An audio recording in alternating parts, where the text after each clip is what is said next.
Nunca me voy a olvidar esa vez que visité la ciudad de Ginebra, en Suiza. Fui al parque que es conocido como el Parque de la Reforma. Si bien la mayoría de los habitantes de la ciudad olvidaron qué representaba o por qué se preservaba. Con mi esposa decidimos visitar este parque porque conmemoraba las vidas y ministerios de los padres de la Reforma, personas como Juan Calvino, Martín Lutero y Wisiglio. Le preguntamos al conserje del hotel cómo llegar, pero él jamás había escuchado acerca de este parque. Luego, paramos un taxi y tratamos de explicarle al chofer lo que queríamos ver. El Parque de la Reforma, le dijimos, en el mejor francés que nos salió. Ah, respondió el hombre, ¿Reforma? Sí, eso le dijimos. Salimos y en momentos llegamos al shopping de la Reforma. Así que intentamos de nuevo. Le dijimos, Calvino, Lutero, Reforma. El hombre se rascó un poco la cabeza y se puso a mirar en un mapa turístico. Luego dijo, ya sé.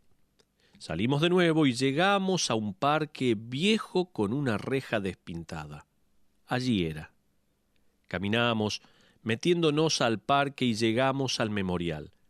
Se trataba de una pared de unos 15 metros de altura aproximadamente, y allí había estatuas a Juan Calvino, Martín Lutero, Wisiglio, Beza y otros hombres que sacaron a la historia de las tinieblas de la Iglesia de la Edad Media al proclamar la verdad del Evangelio de Jesucristo. En la pared se encontraban grabadas unas palabras en latín que decían, después de las tinieblas, luz. Muchas de las doctrinas de la Iglesia que estaban siendo proclamadas fue expuesta y la luz triunfó sobre la oscuridad. Se trata de la doctrina de la sola fide. Fue esta doctrina la que dio a luz a la Iglesia protestante y hasta el día de hoy separa la falsa religión de la verdadera.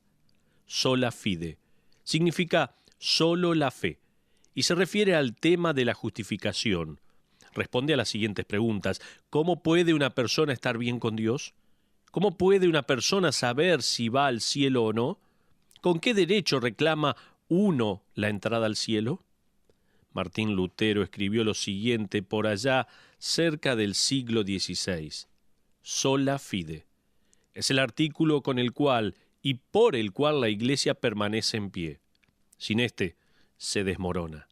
La doctrina de la justificación es el amo y príncipe por sobre todas las demás doctrinas. Levanta nuestra conciencia delante de Dios. Sin este artículo, el mundo es simplemente tinieblas y muerte. Juan Calvino escribió, si usted no entiende la doctrina de la justificación, no tiene una base en la cual pueda apoyar su salvación. J. I. Parker ilustra la importancia de la sola fide de esta manera. Él dijo, la doctrina de la justificación por la fe es como Atlas. Carga un mundo sobre sus hombros, todo el conocimiento de la gracia salvadora. Y cuando Atlas se cae, todo lo que descansa sobre sus hombros se derrumba. No es para asombrarse, entonces, que el próximo párrafo que vamos a ver en Romanos capítulo 3, en el cual Pablo explica la doctrina de la justificación, sea tan importante. Un hombre llamó a este párrafo el centro y corazón de todo el libro de Romanos. Otro dijo que se trata del segmento teológico más importante de todo el Nuevo Testamento. Y otro fue más lejos, al decir que este párrafo es el más importante que jamás se haya escrito. ¿Cómo es que se pueden decir estas cosas? ¿Con qué pastores y teólogos como Barnhouse y McLean escribieron que si tuvieran que escoger unos pocos versículos de la Biblia para copiar, serían estos versículos? Puede ser porque estos versículos revelan el atlas de nuestra fe, el camino al cielo, la base para nuestra vida y esperanza en Cristo, la llave que abre las puertas al paraíso eterno. Amigos, este párrafo explica la sola fide.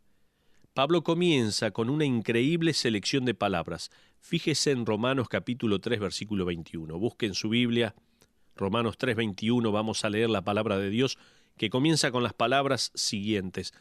Pero ahora. Podríamos gastar el resto del programa hablando acerca de esto, pero no lo vamos a hacer. ¿Qué diferencia que hace esa palabra pero en la vida.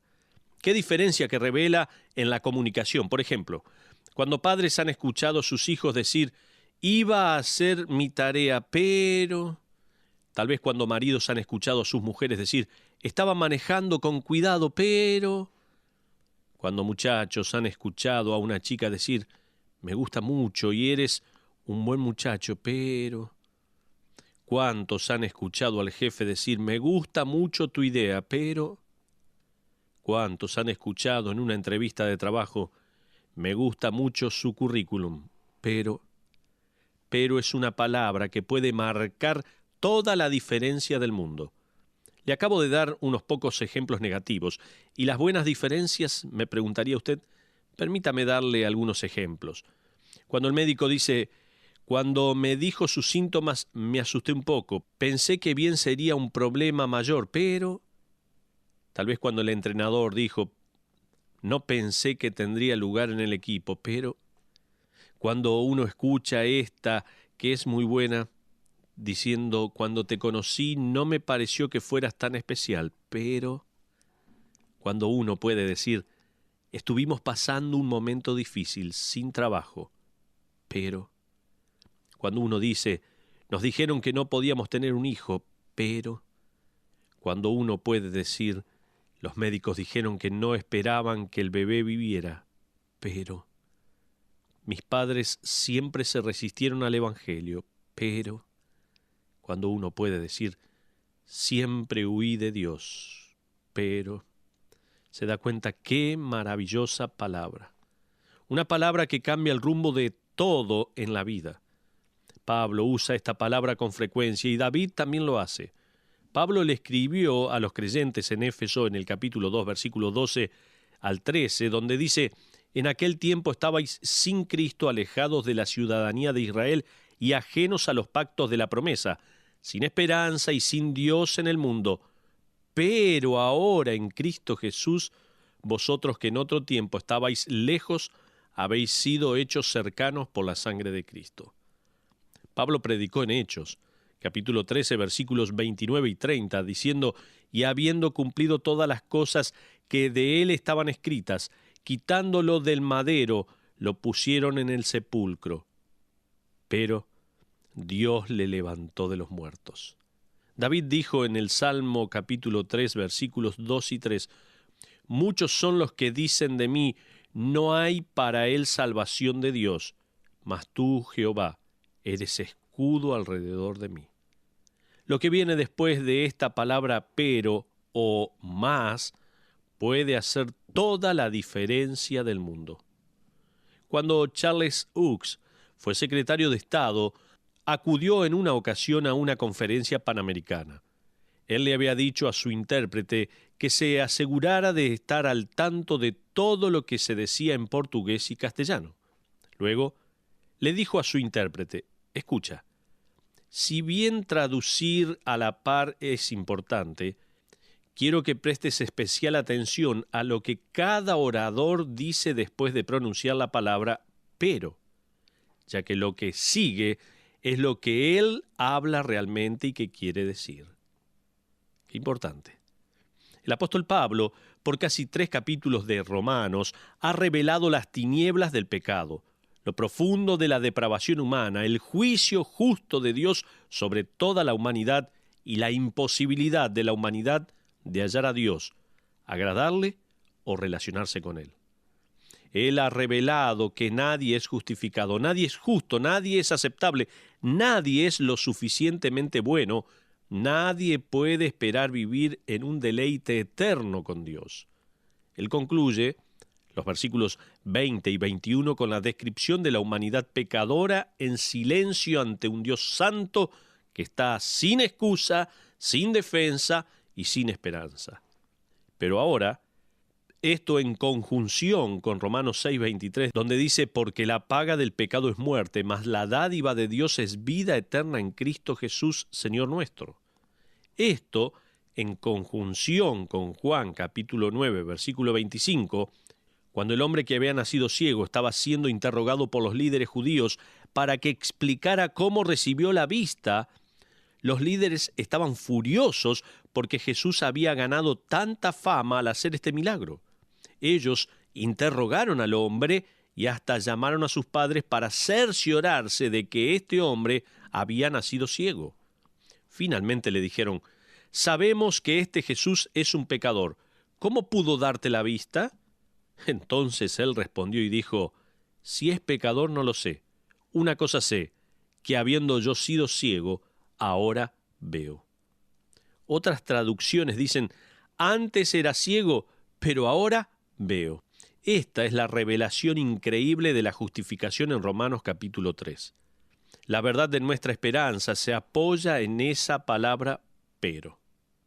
Pablo dice, en efecto: «Escuchen todo lo que dije en cuanto al pecado y la humanidad sin esperanza y esperando el juicio, y eso es verdad. Pero ahora, después de la tiniebla, ¿sabe qué? Viene la luz.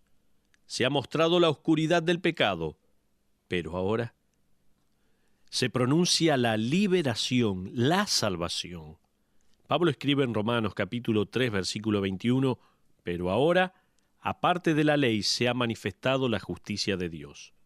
Cuando Pablo escribe «pero ahora, aparte de la ley», él está diciendo: esta salvación que estoy por describir no tiene nada que ver con guardar la ley. La palabra griega que aquí se traduce aparte de la ley es una palabra muy fuerte en el idioma griego. En este versículo podría traducirse absolutamente aparte de la ley. Así se puede traducir. Se trata de la misma palabra que se emplea en Hebreos, capítulo 4, versículo 15, donde aprendemos que Jesucristo fue tentado en todo según nuestra semejanza, pero sin, o sea, aparte del pecado. Dicho de otra manera, Jesucristo no tenía absolutamente nada en su vida que fuera pecaminoso. Él estaba absolutamente apartado del pecado. Pablo describe la justificación como parte de la ley. La justificación no tiene nada que ver con cumplir o guardar esa ley. Es por eso que una persona que cree que puede ir al cielo porque es una buena persona, se está engañando. Por un lado, se está engañando porque en realidad nunca guardó la ley y no lo quiere admitir. Por otro lado, se está engañando porque se da cuenta que la justificación no tiene nada que ver con ser bueno. No es la justicia del hombre la que trae la salvación, dice Pablo, sino la justicia de Dios. El hombre no tiene nada que ofrecerle a Dios sino solo su pecado. Dios tiene todo para darle al hombre, comenzando con su justicia. Ahora, Pablo dice, esto no es nada nuevo. Este mensaje del Evangelio es tan antiguo como Moisés. Continuemos con el versículo 21, para ver lo que dice a continuación. Dice, testificada por la ley. Dicho de otra manera, la verdad del Evangelio apareció en la ley del Pentateuco. La ley, nomos en el griego, es una referencia, creo yo, a la ley de Moisés o los libros de Moisés. Ese es el Pentateuco, los libros de la ley: Génesis, Éxodo, Levítico, Números y Deuteronomio. Ahora, ¿a dónde se reveló el Evangelio? Vamos a fijarnos en el pasaje de Génesis capítulo 22, por favor. Vaya a su Biblia, Génesis capítulo 22. Dios le había dicho a Abraham que llevara a su hijo Isaac y fuera al monte Moría. Allí debía prepararse para ofrecer a Isaac como sacrificio para Dios. En el texto leemos que Dios hizo esto para probar la fe de Abraham en su promesa de hacer de Isaac una gran nación. Fíjese en los versículos 7 al 9, donde dice la palabra de Dios, Génesis 22, 7. Entonces habló Isaac a Abraham su padre y dijo, «Padre mío». Y él respondió, «Heme aquí, mi hijo».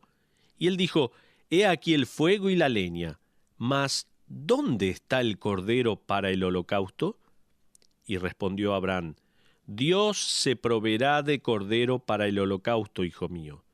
E iban juntos, y cuando llegaron al lugar que Dios le había dicho, edificó allí a Abraham un altar y compuso la leña, y ató a Isaac su hijo, y lo puso en el altar sobre la leña. Hasta ahí la porción que vamos a leer por ahora. Recuerde que Abraham ya era un hombre avanzado de edad. Isaac, sin embargo, permitió que Abraham lo atara a la madera del altar. Yo creo que Isaac subió por sus propios medios al altar. Dudo que Abraham haya podido levantar a su hijo de ya 30 años de edad. Fíjese en la sumisión de su hijo, incluso hasta la muerte. Este es un hermoso cuadro de Cristo que se hizo obediente a la voluntad de su Padre hasta la muerte, como dice Filipenses capítulo 2, versículo 8. Continuemos con Génesis, ahora con los versículos 10 al 13. Génesis 22:10 dice: «Y extendió Abraham su mano y tomó el cuchillo para degollar a su hijo. Entonces el ángel de Jehová le dio voces desde el cielo y dijo: Abraham, Abraham. Y él respondió: heme aquí. Y dijo: no extiendas tu mano sobre el muchacho, ni le hagas nada, porque ya conozco que temes a Dios, por cuanto no me rehusaste tu hijo, tu único. Entonces alzó Abraham sus ojos y miró, y he aquí a sus espaldas un carnero trabado en un zarzal por sus cuernos. Y fue Abraham y tomó el carnero y lo ofreció en holocausto en lugar de su hijo». Luego, fíjese en el anuncio profético en el próximo versículo, el versículo 14. Por favor, mire lo que dice allí. «Y llamó a Abraham el nombre de aquel lugar, Jehová proveerá. Por tanto se dice hoy, en el monte de Jehová será provisto». Esto está en tiempo futuro. Es un anuncio profético de Abraham que dice: Dios un día va a proveer el cordero. No lo hizo aquí. Aquí proveyó de un carnero. Un día va a proveer un cordero para el sacrificio. En Juan ahora, capítulo 1, versículo 29, Juan el Bautista vio a Jesús acercándose a él. ¿Recuerda cuáles fueron esas palabras que él dijo? He aquí el Cordero de Dios que quita el pecado del mundo. ¿Se acuerda? En otras palabras, aquí está. El Cordero de Dios va a ser ofrecido por los pecadores del mundo. Fíjese también que Abraham profetizó específicamente de que Dios no solo proveería el Cordero, pero en el versículo 14 de Génesis, capítulo 22, leemos: en el monte de Jehová será provisto. El monte Moría no era nada más que un par de colinas bajas, pero increíblemente significantes. En el monte Moría, Salomón erigía el templo en el cual la gloria de Dios descendería.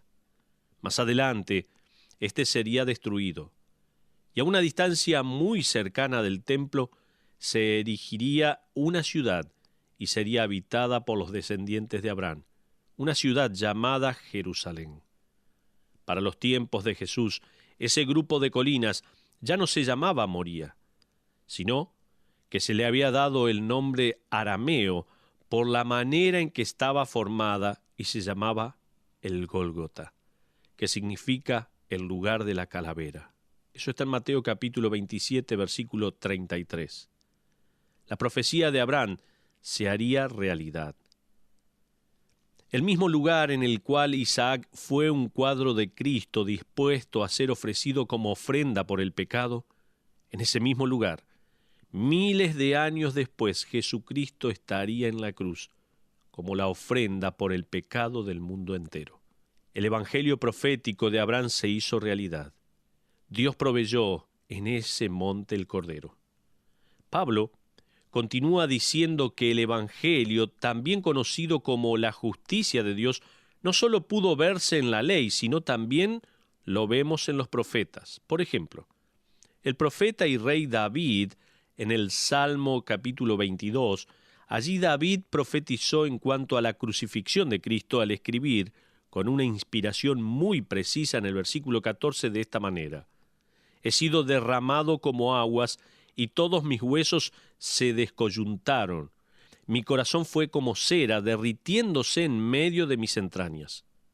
Y continúa en los versículos 16 al 18 diciendo de esta manera: «Me ha cercado cuadrilla de malignos, horadaron mis manos y mis pies, contar puedo todos mis huesos.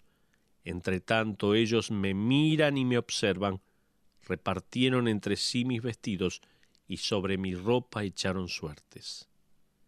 Es por eso que Pablo dice que el Evangelio no es nada nuevo, es antiguo. el plan de Dios para la redención se ha prometido por medio del sacrificio de su Hijo.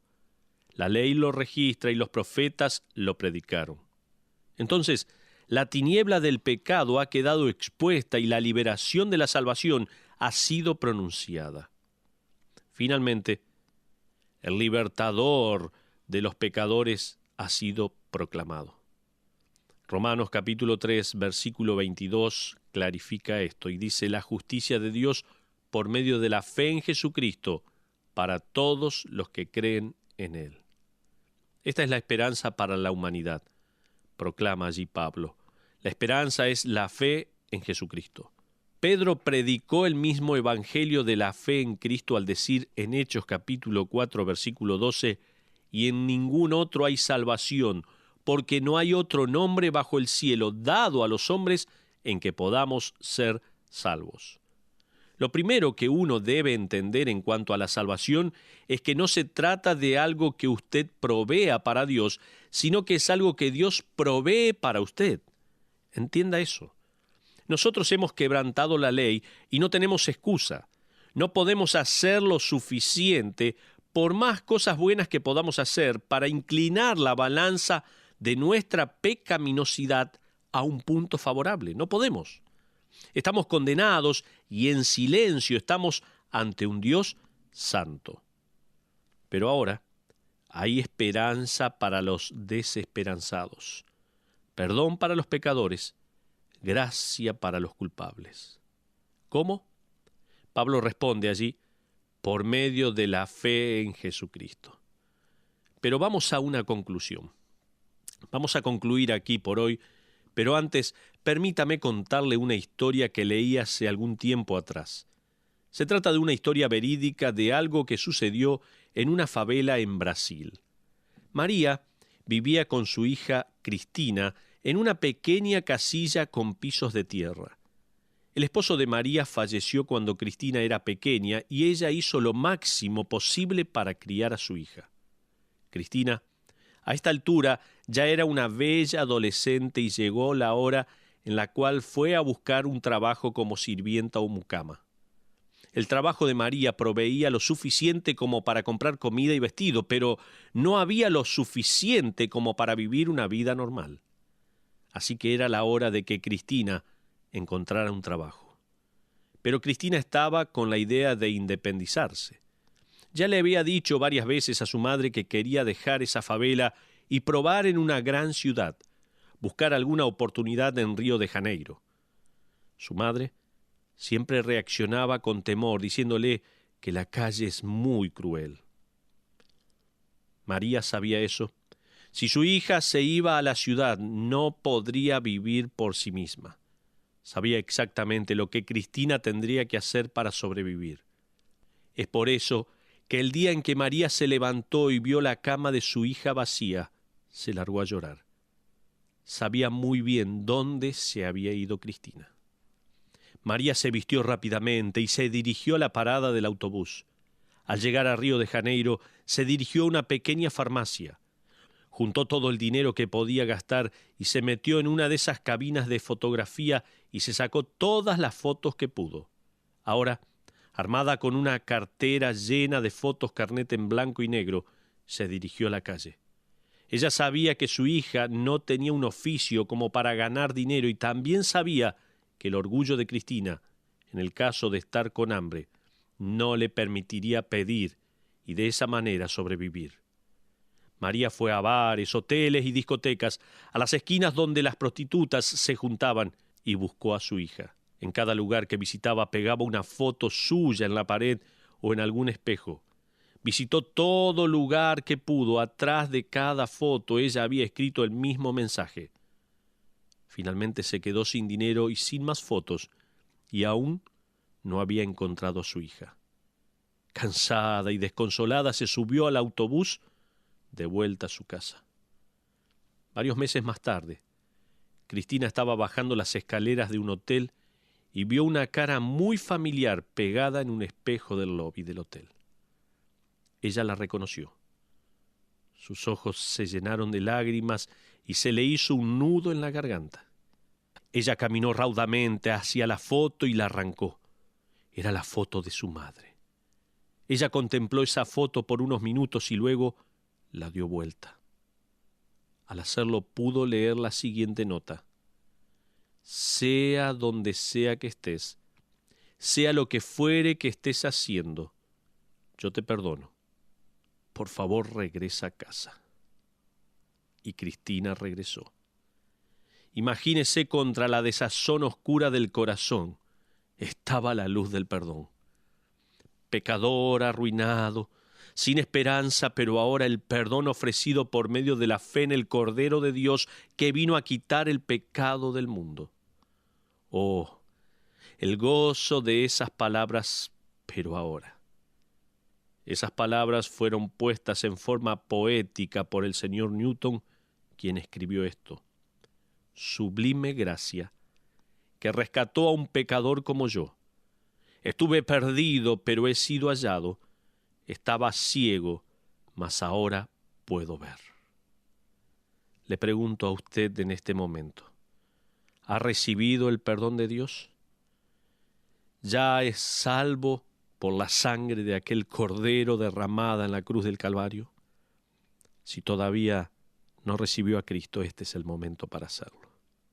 Allí donde esté, ore a Dios. Pídale perdón por sus pecados. Acepte a Jesucristo como su único y suficiente Salvador, aquel que murió por sus pecados, pero al tercer día resucitó de la muerte para justificarlo. Ore a Dios. Reciba a Cristo en su corazón, porque esta es la mejor y la mayor decisión que usted puede tomar en este momento. Que Dios le bendiga.